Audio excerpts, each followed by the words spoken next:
Wow, grabe. That was indeed an explosive performance. A perfect jump start for our last 6 major awards for the night.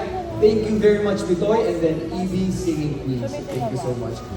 For 2023, the Guillermo Foundation Board of Jurors has decided to declare 2 Film Actor of the Year awardees because of their outstanding performances and Best Actor trophies, both in the Metro Manila Film Festival and the Manila International Film Festival.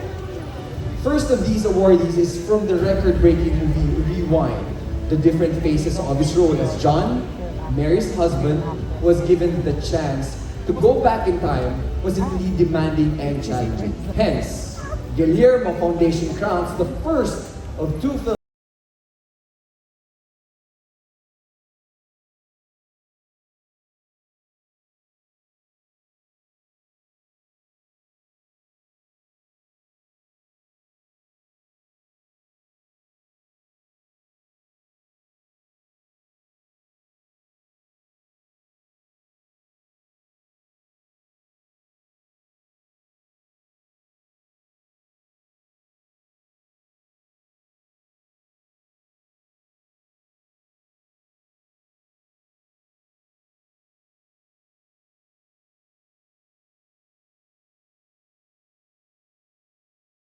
Magandang gabi po muli.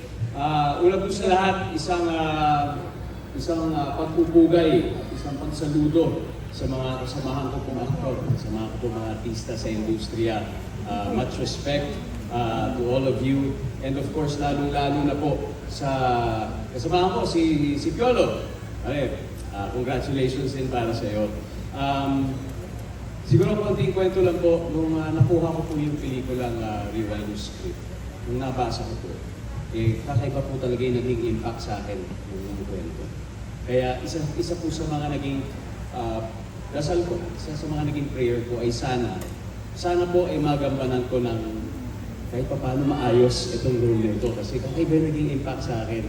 So sana magampanan ko ng maayos, magawa ko ng tama yung role na to. And I think moving forward because of yung guidance ng ating guidance ng aming director, si Direk May, because of the beautiful script, nagabayan po tayo bilang isang performer. Pero I think more importantly, merong mas higher being po talaga na talagang nakialam dito at yun ay walang iba kundi si Lods. Kaya maraming salamat, Lods, dahil naniniwala po ako na as performers, we are mere instruments of a greater story.